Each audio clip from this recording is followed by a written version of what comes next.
Hello everybody. In today's video, what we're going to be doing is I'm going to be teaching all about one-point perspective. One-point perspective is an awesome tool to use in leveling up your artistry and your sort of drawing skills. So the one thing about one-point perspective is it's a nice, easy perspective to learn, but it's a very cool and awesome perspective to making things look interesting, especially for environments and backgrounds. So if that sounds interesting to you, let's get into that video and let's teach you how to use some one-point perspective in your drawings. Okay, so one of the first things you want to do when you're learning one-point perspective is you want to start off within a horizon line. So this is sort of like where your eye line's going to be. So we're just going to create it just nice and simple, go with a line right across the middle here.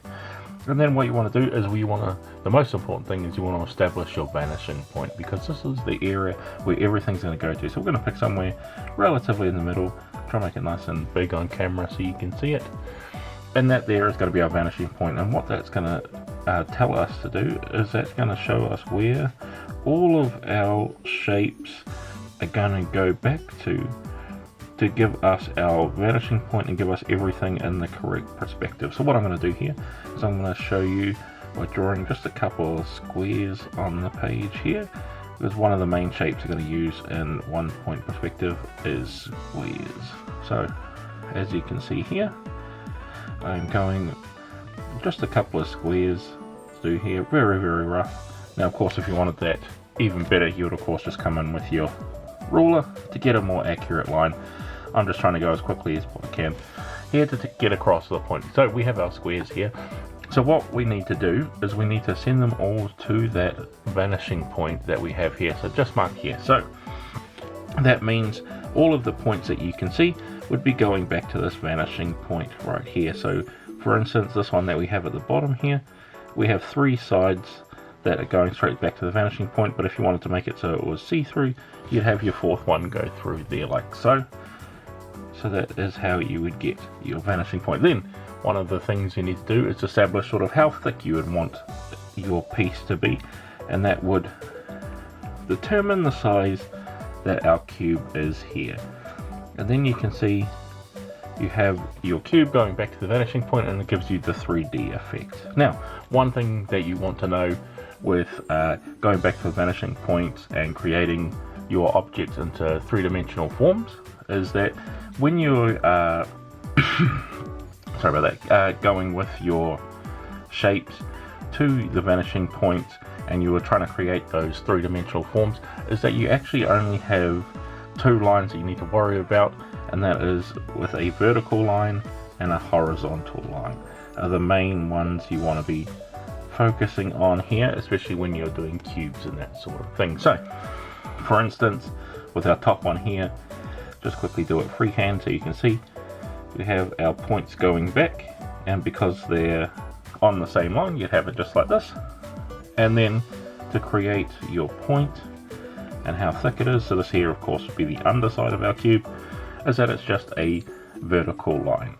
So if we come in here, we did another one out this way a little bit further, so let's say just here, come out with our cube, and then we want to send it back to that vanishing point like so. So aiming at all those corners nice and easily, just like that. And then you can see, so we have a little bit at the top and then a little bit to the side. So whenever we're trying to do any angle to the side, it is always just a vertical line, and then any angle that is top is always a vertical line. So horizontal, and a vertical line. And that there is how you get your three-dimensional shape. Now of course I'm doing it freehand right here, so you can see it's a little off, but it gives you the point that I'm trying to go for here. So nice and easily worked out. Now for instance, with this one here, when it is directly on our horizon line, you would only have the one side that is coming straight down to meet that, because we already have it sitting on top of our vertical line right here. So that joins it. So then all you need to do is establish your thickness, and then you have the entirety of the cube there.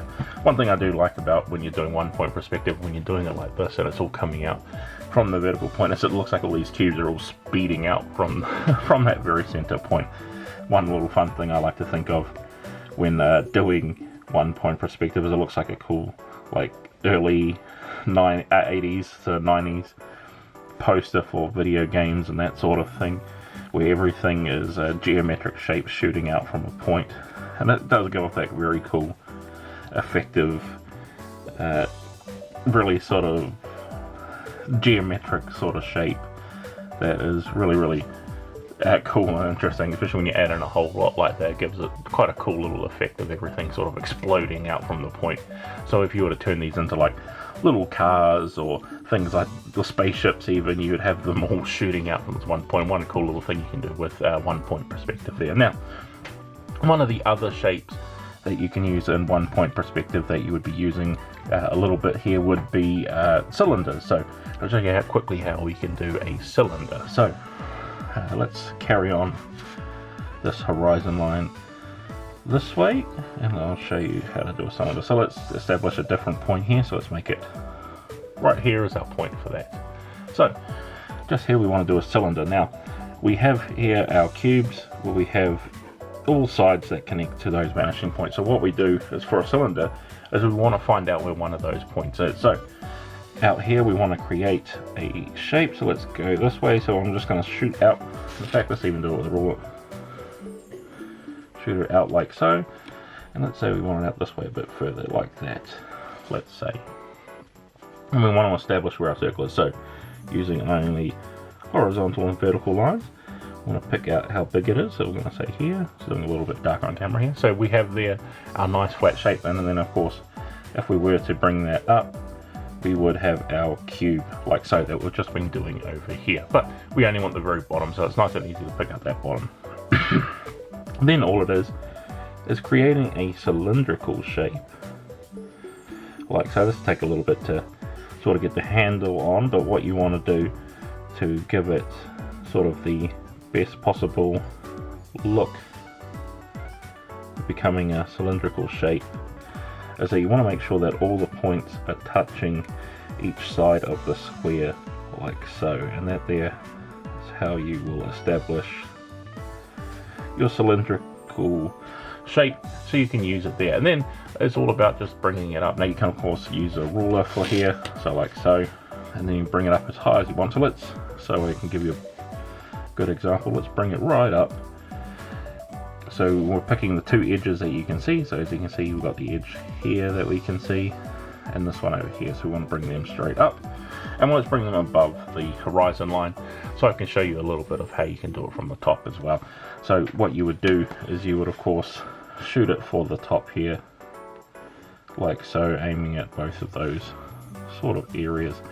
But because I'm doing this super quickly, what we want to do here is we want to establish where that cylinder is. And basically what you're trying to do is sort of copy it to the best of your ability onto the other side. So I'm just doing it very rough and quickly here. You would of course want to bring everything back and make sure you get that as right as possible, but because I'm trying to show you how it works sort of quickly and get across the idea, what we are aiming for is something like this here, where you can get your cylinder for the top and the bottom. And since we have it here, I might just switch to a slightly thicker pencil, is because we want to turn this into a 3D shape, we want it to be a cylinder, we just want to pick out the bits you can see. So for this, it is just along here like so, and up along here.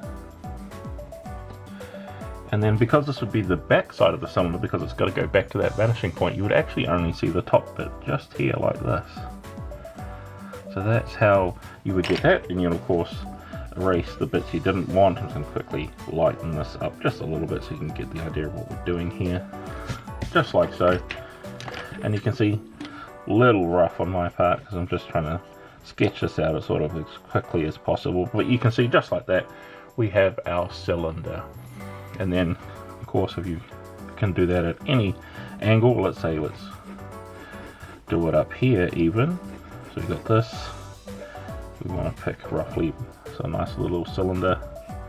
We want just our vertical line, so that there gives us our square. To start off, our vertical line gives us our circle like so, and then our lines going straight up, so always just a vertical or a horizontal. So that's one thing that makes it just so much easier with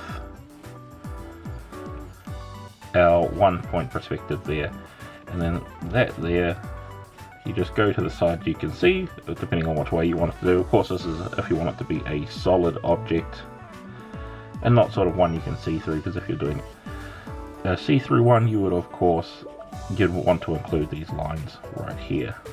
And that there is how you would do a cylinder in 1 point perspective. So you can see with these nice little tricks, you can really get some interesting and cool little effects out of the entirety of the piece. So what I'm going to do now is I'm going to use some of these skills and practice mainly the cubes here, because I think that's the sort of easiest to get across, and show you how you can get into making backgrounds and environments and things like that. So what I'm going to do now is I'm going to go into a time lapse of a more finished piece of doing a 1 point perspective sort of background / environment piece, and give you an idea of how you can use these techniques into going into something nice and big and impressive. So let's get into that time lapse and see how it came out, shall we?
And there you have it. There is my final piece in 1 point perspective. So I hope this video is giving you the idea and the confidence into using 1 point perspective and how you can use it and applying to your artwork in the future. And hopefully this video will inspire you to try out 1 point perspective.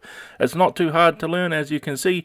It's nice and easy. So hopefully it'll give you the confidence you need to start drawing yourself. So I hope this video has been helpful for you guys, whether you want to follow along with what I did here, or you just want to use this video as some inspiration in doing your own painting and drawing. So with all that said, I'd like to thank you all for watching, and I can't wait to see you all in the next video.